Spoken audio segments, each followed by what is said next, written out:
Assalamualaikum warahmatullahi wabarakatuh. Waalaikumsalam warahmatullahi wabarakatuh. Alhamdulillahirabbil alamin wa bihi nasta'in wa ala umuri dunya waddin. Assalatu wassalamu ala asrafil anbiya'i wal mursalin wa ala alihi wa sahbihi ajmain, amma ba'd. Marilah kita buka acara ini dengan bersama-sama membaca lafaz basmalah. Saya selaku moderator akan membacakan kurikulum vitae pemateri, yaitu nama Aan Mustafia SAG, tempat tanggal lahir Sinar Petir 3 Mei 1973, NIP 19730503200312202, jenis kelamin perempuan, pendidikan terakhir S1 IAIN Raden, pangkat golongan pembina 4A, jabatan guru, alamat kantor Jalan Keserangan, Tegalwangi, Kelurahan Rawa Arum, telepon rumah atau nomor HP 085 1945 1832, alamat rumah Perumgeria Praja Mandiri, Blok E1 NDI.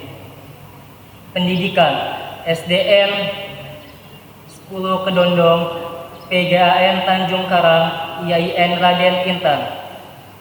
Moto hidup: 1. Bendera rutin. 2. Pembina agama, pantang mundur sebelum berjuang. Cilegon, 7 Juli 2020. Dit Aan Mustafia ditandatangani. Acara selanjutnya yaitu materi yang disampaikan oleh Ibu Aan, kepadanya dipersilahkan. Assalamualaikum warahmatullahi wabarakatuh. Alhamdulillahirobbilalamin. Assalatu wassalamu ala asrofil anbiya'i wal mursalin wa ala alihi wa sahbihi ajmain, amma ba'd. Puji syukur kehadirat Allah Subhanahu wa taala yang mana pada hari ini kita masih diberikan kesehatan oleh Allah Subhanahu wa taala sehingga kita bisa melaksanakan kegiatan maksama dalam keadaan sehat walafiat. Tidak lupa pula kita sampaikan sholawat kepada junjungan Nabi besar kita Muhammad SAW yang telah membawa kita dari alam kegelapan kepada alam yang penuh dengan ilmu pengetahuan. Dalam kesempatan kali ini kegiatan matsama tadi sudah diperkenalkan bahwa nama Ibu Aan Mustafia sebagai guru BK bimbingan konseling yang ada di MAN 2 Kota Cilegon. Dan pada kesempatan kali ini Ibu akan memaparkan tentang tata tertib yang ada di MAN 2 Kota Cilegon. Ya, Ibu selalu mendoakan pada kalian semua agar kita selalu dilindungi oleh Allah, diberi kesehatan sehingga kita bisa mengikuti kegiatan matsama sampai nanti akhir selesai kegiatan matsama. Amin ya rabbal alamin. Sebelum Ibu memaparkan tentang tata tertib MAN 2 Kota Cilegon, Ibu ucapkan selamat buat peserta didik yang telah masuk menjadi siswa dan siswi MAN 2 Kota Cilegon. Semangat sekali lagi karena kalian termasuk orang-orang pilihan yang bisa masuk dan terpilih menjadi siswa-siswi MAN 2 Kota Cilegon. Dan perlu kalian ketahui bahwa kemarin pada saat seleksi penerima siswa baru kita sudah melakukan proses pemilihan dan alhamdulillah kalian sekarang yang mengikuti kegiatan matsama ini termasuk adalah orang-orang yang terpilih menjadi siswa-siswi MAN 2 Kota Cilegon. Baik, anak-anakku sekalian, Ibu akan memaparkan tentang tata tertib yang ada di MAN 2 Kota Cilegon. Yang pertama adalah tata tertib umum. Ya, tata tertib umum, setiap siswa harus bersepatu. Ya, harus bersepatu selama beraktivitas di madrasah, kecuali ketika melaksanakan sholat. Jadi kalau sholat, ketika melaksanakan sholat, maksudnya berwudu, ya boleh ada yang memakai sendal. Tapi setelah selesai kalian sholat, nih sudah berduduk, kemudian sholat, langsung ganti memakai sepatu kembali. Tidak boleh di lingkungan madrasah memakai sendal, ya. Kemudian yang kedua, seluruh siswa harus melaksanakan sholat duha dan membaca Al-Quran secara bersama-sama sebelum memulai pelajaran di kelas. Ini dilaksanakan di masjid dan di aula. Kalau di masjid itu untuk yang putra, siswa putra, sedangkan kalau di aula untuk siswi putri. Dan ini wajib kalian laksanakan. Kemudian yang ketiga, setiap hari harus membawa Al-Quran, kartu pelajar, ya, kartu pelajar, kemudian OSIS, perpustakaan, asuransi, itu buku pedoman siswa. Nah, buku pedoman siswa itu buku jurnal siswa. Nanti kalian akan dibagikan buku jurnal siswa. Setiap siswa diberikan satu dan itu harus selalu dibawa. Ya, dan peralatan sholat kecuali yang sedang haid, ya, dilarang meminjam kepada orang lain. Jadi nggak boleh minjem mukena sama temannya, ya. Karena dia nggak bawa, pinjam mukena sama temannya itu tidak boleh. Dia harus punya sendiri, ya. Kemudian lanjut, dilarang harus menaati tata tertib dan ketentuan yang dikeluarkan madrasah. Kemudian dilarang membawa senjata tajam, senjata api, foto, gambar, buku bacaan yang tidak layak. Ya. Kemudian selama di madrasah dilarang membawa dan menggunakan HP atau handphone. Ya. Nanti kalau sekarang kita memang masih pembelajaran daring, ya, jadi memang alat IT atau misalnya HP, kemudian tab dan sebagainya itu memang sangat diperlukan karena memang kita pada saat ini sedang belajar di rumah, ya, jadi itu sangat dibutuhkan. Kemudian lanjut. Nah, bagi siswa yang membawa sepeda motor harus menitipkan dan memarkir di tempat parkir yang telah ditentukan oleh madrasah. Tidak diperkenankan menitip dan memarkir di tempat lain. Kemudian dilanjutkan, dilarang meninggalkan kelas ketika kegiatan belajar. Ketika sedang kegiatan belajar, tidak boleh meninggalkan kelas. Kalaupun ingin meninggalkan kelas, harus izin dengan guru yang sedang mengajar. Kemudian kalau misalnya ada kegiatan-kegiatan yang kegiatan di luar, itu juga harus melalui guru piket. Jadi izin sama guru piket. Kemudian dilarang pulang sebelum bel tanda pulang dibunyikan. Ya. Lanjut.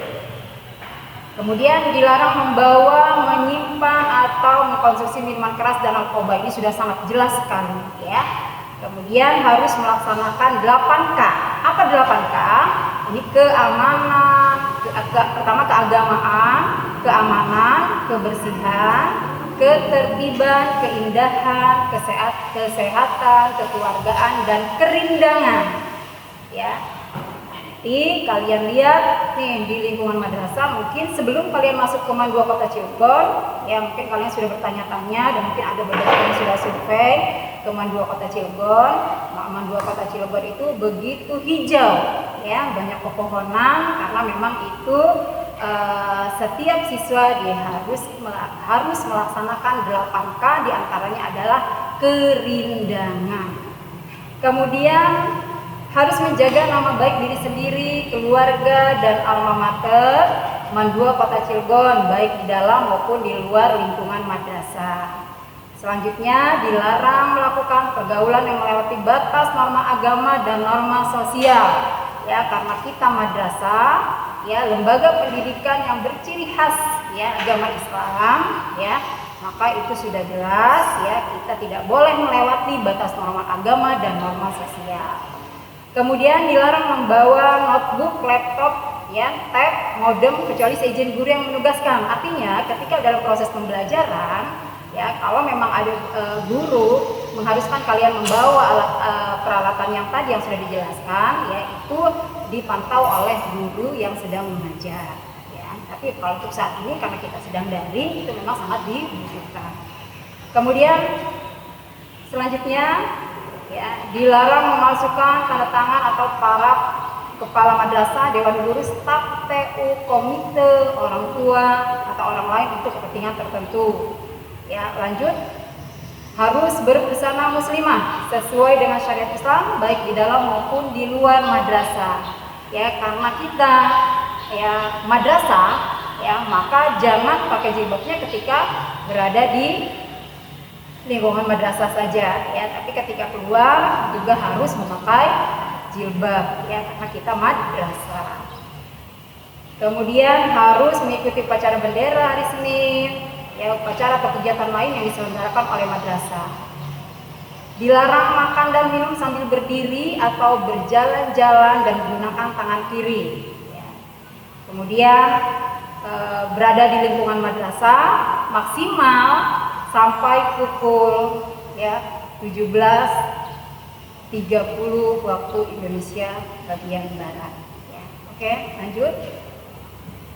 Itu tata tertib secara umum. Sekarang yang perlu kalian ketahui, mungkin kalian bertanya-tanya, kalau di mat ini pakaiannya seperti apa ya? Seragamnya dari hari Senin sampai hari Jumat ya, karena kita full day, maka belajarnya dari hari Senin sampai hari Jumat. Kemudian hari Sabtunya itu kegiatan ekskul. Nah, untuk tata tertib pakaian dan kerapihan diri ya, seperti untuk siswa putra hari Senin dan Selasa itu memakai baju kemeja lengkap dengan atribut ya, atribut ini dasi ya, kemudian lengan pendek, kerah, model sport dan warna putih, kemudian celana panjang warna abu-abu, ikat pinggang hitam yang lebarnya 3 cm, kemudian sepatu dan tali berwarna hitam dengan kaos kaki berwarna putih. Kemudian hari Rabu dan Kamis memakai pakaian batik ya, pakaian batik, kemudian celana panjang warna abu-abu, kemudian ikat pinggang hitam dengan lebar 3 cm, kemudian sepatu dan tali berwarna hitam dengan kaos kaki putih. Jadi tali sepatu tidak boleh berwarna putih, harus berwarna hitam. Kemudian hari Jumat, untuk hari Jumat pakaian muslim, sepatu dan tali berwarna hitam dengan kaos kaki berwarna hitam. Kemudian untuk hari Sabtu ada kegiatan pramuka, ya, kegiatan pramuka. Kemudian khusus untuk hari Senin upacara harus memakai topi, dan topi, dasi itu pakaian ini semuanya sudah disiapkan di madrasah. Kemudian hari Rabu dan Kamis untuk siswa putri, ya siswi putri, hari Senin dan Selasa memakai baju kemeja lengkap dengan atribut lengan panjang, kerah model sport dan warna putih. Kemudian rok panjang warna abu-abu, roknya tidak boleh dilinting-linting, ya. Jadi pendek, nggak boleh, ya. Jadi pakai pakaian yang sudah diberikan dari madrasah. Kemudian sepatu dan tali berwarna hitam dengan kaos kaki berwarna putih dan kerudung warna putih. Ya, masuk kerudungnya juga nanti dari madrasah. Kemudian hari Rabu dan Kamis baju batik, rok panjang warna abu-abu, sepatu dan tali berwarna hitam dengan kaos kaki putih, kemudian kerudung warna putih. Kemudian hari Jumat memakai pakaian muslimah dan hari Sabtunya memakai pakaian pramuka lengkap. Oke, lanjut. Itu tata tertib pakaian ya. Ya. Kemudian untuk kerapihan. Nah, ini yang sering sekali Ibu tegur ya kalau masalah kerapihan diri. Seperti untuk siswa putra nggak boleh kukunya panjang. Bukan hanya putra, putri juga nggak boleh kukunya panjang. Kemudian rambutnya harus pendek, ya modelnya 321, harus rapi. Kemudian tidak memakai gelang untuk yang laki-laki, kalung, ya perhiasan lainnya biasa dikenakan oleh wanita, ya itu dilarang, ya tidak boleh. Kemudian baju harus dimasukkan, ya maksudnya dimasukkan ke dalam celana biar rapi. Kemudian rambut tidak boleh dicat, ya tidak boleh dicat warna pink, ungu, itu nggak boleh. Kemudian tidak boleh memakai sandal selama di madrasah kecuali ketika berwudu, ya jadi tidak boleh kemana-mana pakai sandal. Ya, harus memakai sepatu kecuali ketika berwudu, ya. Ini melaksanakan sholat. Kemudian untuk siswa putri tidak boleh berkuku panjang dan berkutek, ya, kutek dimerah-merahin kukunya, ya, itu nggak boleh. Kemudian baju tidak boleh dipendekkan, rok juga harus menutupi mata kaki, tidak boleh ketat dan tidak boleh dimasukkan. Ya, jadi kalau untuk putri itu nggak boleh bajunya dimasukkan, bajunya harus dikeluarkan. Ya. Kemudian rambut juga tidak boleh dicat, ya. Bagi siswi yang berambut panjang itu diharapkan diikat, jangan rambutnya panjang kemudian rambut itu melebihi dari jilbabnya, ya, itu tidak boleh. Jadi kalau rambut itu aurat, jadi rambut itu kalau rambutnya panjang harus diikat, ya, harus diikat kemudian pakai dalaman jilbab sehingga rambutnya masuk ke dalam jilbab sehingga pakai jilbabnya rapi, rambutnya tidak keluar, ya. Kemudian ya menggunakan kerudung bahan katun dan berbentuk segi empat karena jilbab ini memang sudah disiapkan dari madrasah, jadi tidak boleh memakai jilbab yang dari luar, ya, apalagi kalau memakai jilbab langsungan itu nggak boleh, ya. Jadi harus memakai jilbab sesuai dengan aturan yang ada di madrasah. Nah, kemudian tidak boleh memakai sandal selama di madrasah kecuali ketika berwudu, itu yang sudah ibu jelaskan di atas tadi. Oke, mulai lagi. Nah, sekarang ibu akan menjelaskan tentang jenis pelanggaran dan sanksi, ya. Jadi supaya kalian mengetahui bahwa nanti seandainya kalian melakukan pelanggaran, kemudian tiba-tiba ada panggilan orang tua, kaliannya juga dipanggil, loh salah apa saya, gitu kan. Nah, jurnal, kadang-kadang jurnal itu dibagikan kepada siswa, tapi tidak pernah dibaca dan tidak pernah dipahami, apalagi sampai diberikan kepada orang tua. Artinya nanti ketika kalian masuk akan dibagikan jurnal nih, jurnal dibagikan, kemudian jurnal itu harus dibaca dan dipahami dan diberikan orang tua, agar orang tua juga memahami tentang aturan madrasah. Ya, kemarin kalian juga pada saat masuk penerima siswa baru, kalian diberikan surat pernyataan. Surat pernyataan di dalamnya berisi tentang bahwa kesiapan, kesanggupan kalian mematuhi aturan madrasah, kemudian ditandatangani oleh kalian sendiri sebagai siswa MAN 2 Kota Cilegon dan ditandatangani oleh orang tua. Artinya surat pernyataan itu bahwa orang tua juga mendukung, ya, tentang mendukung aturan madrasah, gitu. Dan guru dan siswa serta orang tua juga bersama-sama untuk menegakkan aturan madrasah. Oke. Nah, sekarang jenis pelanggaran dan sanksi. Masuk ke dalam pelanggaran tingkat 1, ya, itu menyebarkan bacaan, gambar, CD porno, berkelahi di lingkungan madrasah atau di luar madrasah baik sendiri maupun kelompok, kemudian membawa atau memakai obat-obatan terlarang, narkotika, ya, atau psikotropika, atau meminum minuman keras di lingkungan madrasah atau di luar madrasah. Kemudian memakai senjata tajam atau senjata api di lingkungan madrasah atau di luar madrasah. Kemudian terbukti melakukan misalnya berpelukan, ya, maaf nih, berciuman dengan lawan jenis baik di lingkungan madrasah atau di luar madrasah. Kemudian bertindak cabul atau mesum di lingkungan madrasah atau di luar madrasah. Kemudian membentuk kelompok atau geng yang tidak mendukung kegiatan belajar mengajar. Kemudian mempengaruhi atau mengajak, ya, atau mengikut sertakan siswa lain dalam kegiatan organisasi atau keagamaan yang terlarang, melakukan pencurian di kelas, di lingkungan dan di luar madrasah, melakukan tindak pidana selain yang disebutkan di atas di lingkungan madrasah atau di luar madrasah. Maka sanksinya apa? Setiap siswa yang melakukan pelanggaran tingkat 1 diberikan sanksi dikeluarkan dari madrasah tanpa peringatan terlebih dahulu pada orang tua atau wali siswa. Nah, itu termasuk dalam pelanggaran tingkat 1. Kemudian pelanggaran tingkat 2. Seperti apa sih pelanggaran tingkat 2? Bolos atau tidak mengikuti pelajaran yang telah ditentukan, melompat pagar atau jendela madrasah, membawa senjata, membaca bacaan, gambar, CD dan VCD porno, membawa, ya. Kemudian merusak barang milik madrasah atau orang lain, membawa senjata tajam atau senjata api ke madrasah, melakukan vandalisme atau mencoret-coret barang dan bangunan madrasah, merokok selama jam madrasah, kemudian membuat surat keterangan palsu.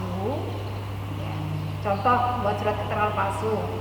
Hari ini nggak masuk sekolah, sakit, mengirim surat tanda tangan ya orang lain.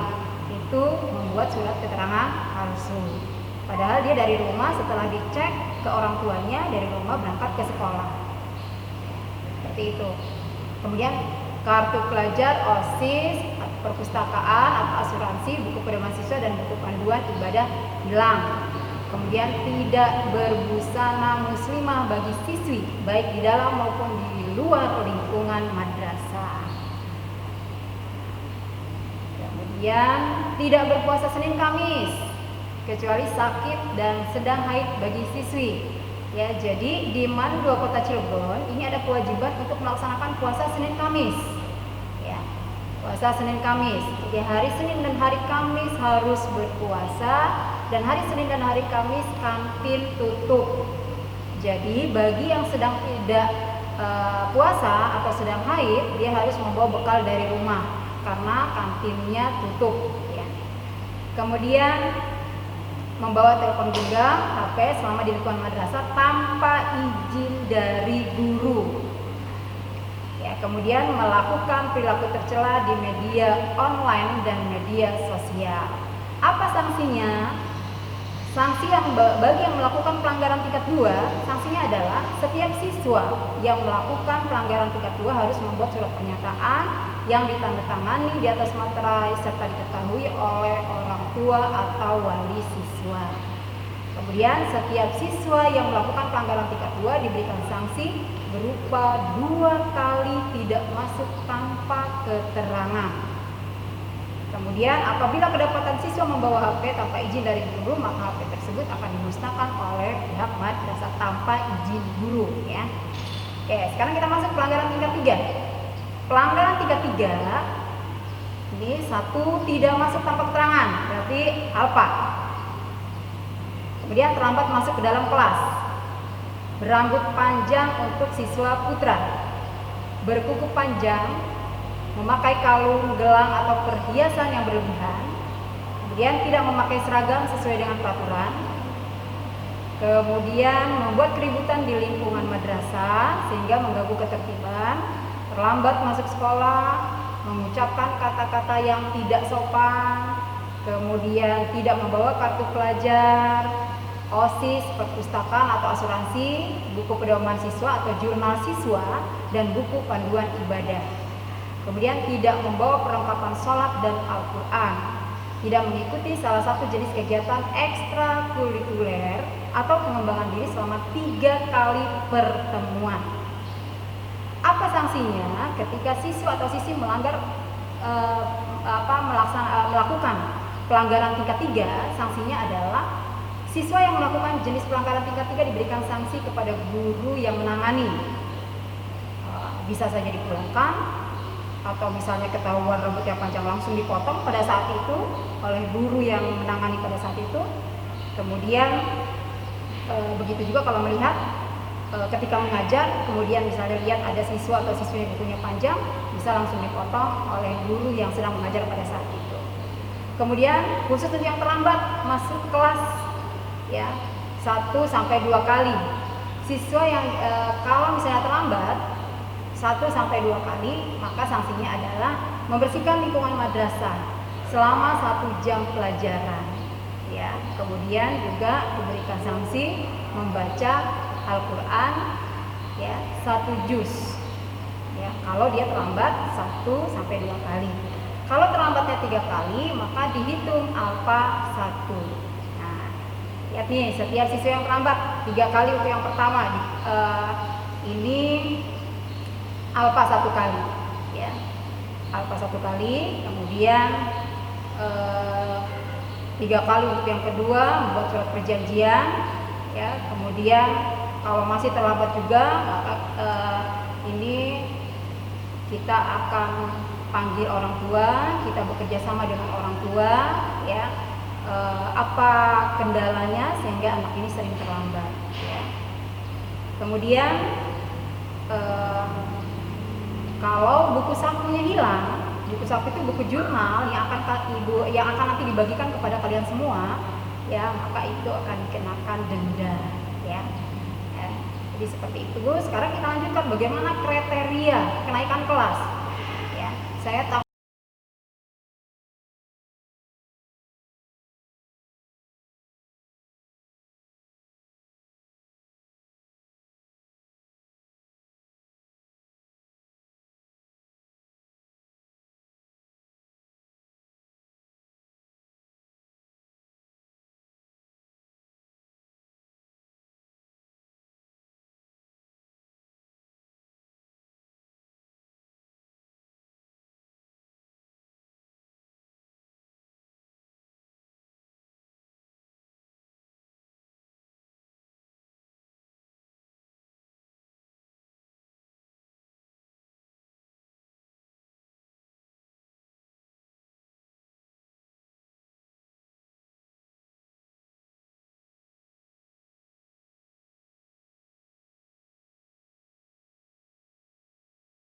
KKN. Nah, rapot untuk siswa kelas 10 dan 11 harus tuntas hafalan Al-Quran. Nah, nanti di buku jurnal itu ada lembar untuk hafalan Al-Quran. Jadi kalau misalnya nanti sudah dibagi siapa pembimbingnya, maka dia harus setor hafalan Al-Quran. Nanti lengkap semua ada di buku jurnal. Ya, apa saja yang mesti kalian hafal, semuanya ada di buku jurnal. Kemudian kalian tinggal hafalkan dan kalian setor kepada pembimbingnya. Kemudian nanti tugas pembimbingnya adalah menulis di buku jurnal tersebut. Dan buku jurnal itu harus selalu kalian bawa. Nah, selanjutnya, ya, siswa dinyatakan lulus. Ini untuk kelas 12 ya, apabila sudah memiliki nilai raport dari semester 1 sampai semester 6. Kemudian telah mengikuti UN, UASBN dan UMBN, kemudian telah mengikuti ujian praktek, kemudian telah menyelesaikan hafalan kelas 10 dan 11, kemudian memiliki nilai sikap baik, kemudian jumlah ketidakhadiran tidak melebihi 8 hari. Ya, itu adalah kriteria kenaikan kelas dan kelulusan. Kalau mengikuti atau memahami apa yang ada di buku jurnal, insya Allah tidak ada yang tidak naik kelas dan tidak ada yang tidak lulus. Ya. Kalau mengikuti aturan yang ada di buku jurnal siswa. Oke, sekarang ini sudah Ibu jelaskan, ya, tapi Ibu jelaskan poin-poinnya saja. Untuk lebih jelasnya lagi nanti kalian akan diberikan buku saku atau buku jurnal. Nanti kalian baca dan kalian pahami. Tapi yang perlu kalian perhatikan bahwa buku jurnal itu bukan sekedar dibawa saja, tapi harus dibaca dan dipahami dan diserahkan juga kepada orang tua agar orang tuanya juga membaca dan memahami aturan madrasah, agar guru dan orang tua bisa bekerja sama dalam menegakkan aturan madrasah. Oke, sekarang kita lanjutkan. Ibu sebagai guru BK itu adalah bimbingan konseling. Ya, bimbingan konseling. Mungkin yang ada dalam benak kalian guru BK. Guru BK itu apa ya? Pasti yang ada dalam benak kalian guru BK itu strength. Kemudian BK itu adalah polisi sekolah. Sebetulnya itu salah. Guru BK itu sahabat siswa. Guru BK itu tempat curhat siswa. Tidak ada manusia yang tidak mempunyai masalah. Ya, pasti punya masalah. Dan masalah itu nggak boleh dipendam sendiri. Kalau dipendam sendiri akan terasa berat. Ya, maka harus berbagi teman, berbagi masalah pada teman kayaknya masih sungkan, canggung, malu, ya. Tapi curhatlah kepada guru BK.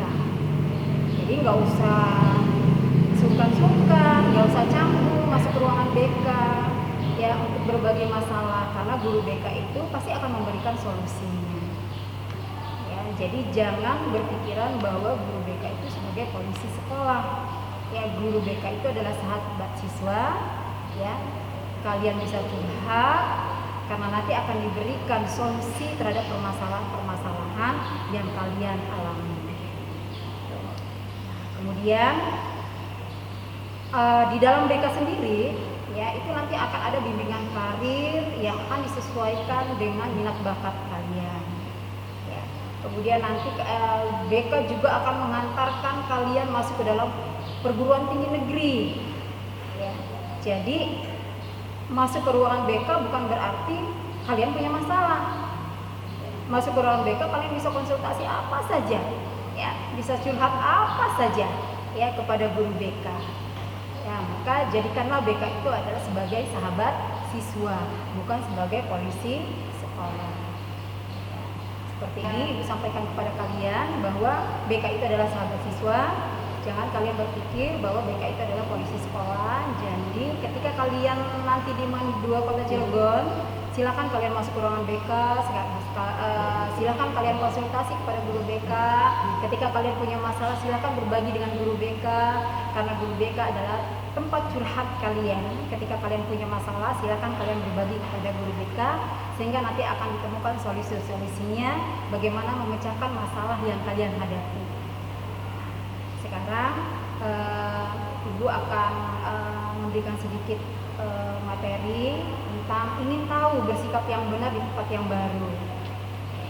Mungkin biasanya ketika kita memulai pertemanan awal nih, ya, pertemanan awal kalian sebagai siswa baru, mungkin ada timbul rasa canggung atau malu. Nah, di sini akan kita bahas tips dalam memulai pertemanan di tempat baru.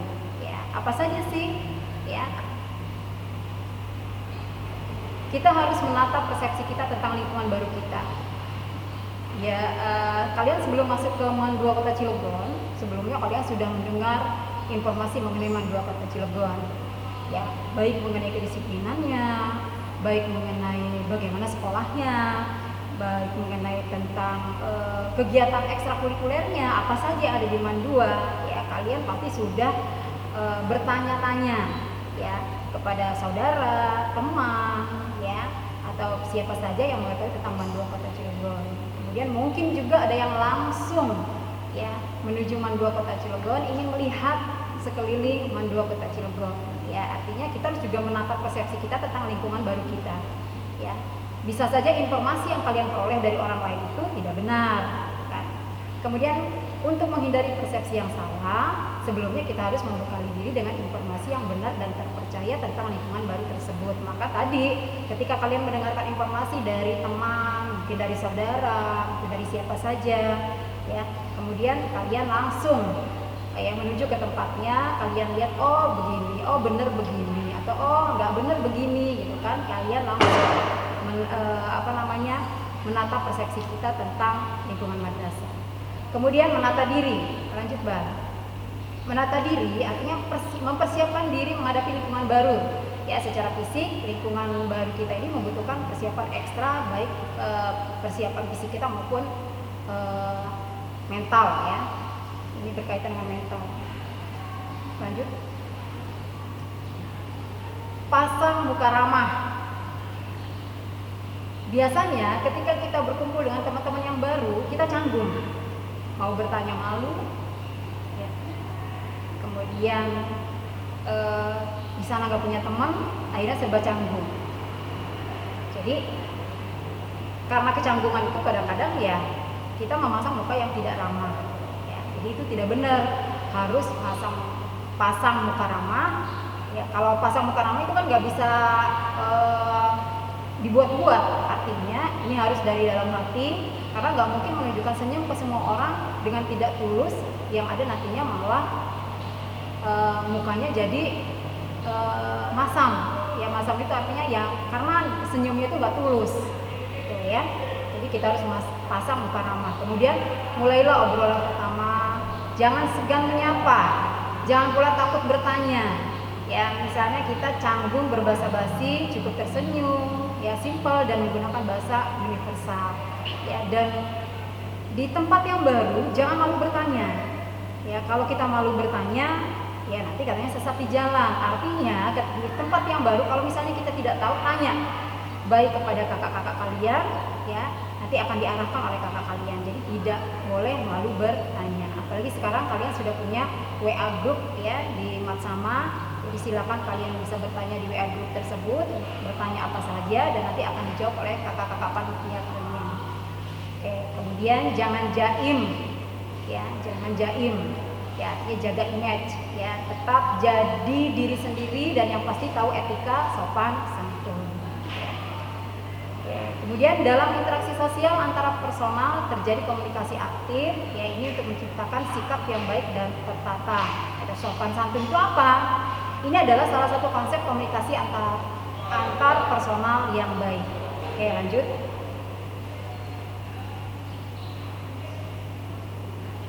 Komunikasi terbuka. Apa sih komunikasi terbuka itu? Ya, komunikasi terbuka itu adalah komunikasi yang transparan, nggak ditutup-tutupin. Alias komunikasi yang dibicarakan secara terbuka, jadi nggak ada prasangka-prasangka yang timbul dari diri.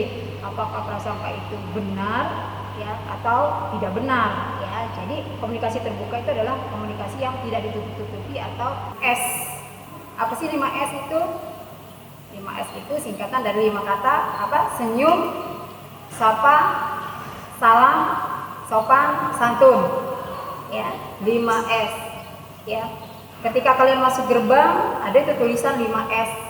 Senyum, salam, sapa, sopan, santun. Masuk ke gerbang Man 2 Kota Cilegon harus diawali dengan senyum. Ya, kemudian ada guru atau ada teman, salam. Ya, ucapkan assalamualaikum. Kemudian sapa, ya. Ya, disapa temannya atau gurunya, gimana Bu, sehat? Pak, sehat, ya. Kemudian dengan cara sopan dan santun. Oke, lanjut. Oke, jadi urutannya itu senyum, salam, sapa, sopan, dan santun. Itu sudah terpasang di gerbang Man 2 Kota Cilegon 5S, ya. Artinya ketika kalian masuk ke Man 2 Kota Cilegon dengan senyum, berarti udah siap menerima pembelajaran yang ada di Man 2 Kota Cilegon dengan penuh semangat dan motivasi yang tinggi. Mudah-mudahan apa yang disampaikan oleh Ibu ini bermanfaat kepada kalian, dan selamat sekali lagi kepada kalian yang sudah diterima di Man 2 Kota Cilegon. Terus berkarya dan berprestasi, ya. Kemudian ikuti kegiatan Matsama sampai selesai, ya.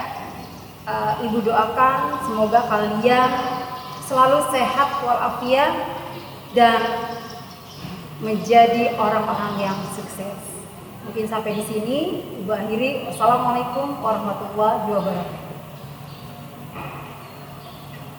Baiklah, kesimpulannya adalah jadi seorang guru bimbingan dan konseling yang menjadi sahabat siswa harus selalu menjadi contoh yang baik, dan kita selaku siswa-siswi Man 2 Kota Cilegon harus mematuhi tata tertib sekolah sebagaimana peraturan yang sudah disediakan. Terima kasih kepada Ibu Aan selaku pemateri, semoga bermanfaat bagi kita semua. Saya selaku moderator pamit undur diri. Mohon maaf bila ada kekurangan. Wassalamualaikum warahmatullahi wabarakatuh. Waalaikumsalam warahmatullahi wabarakatuh.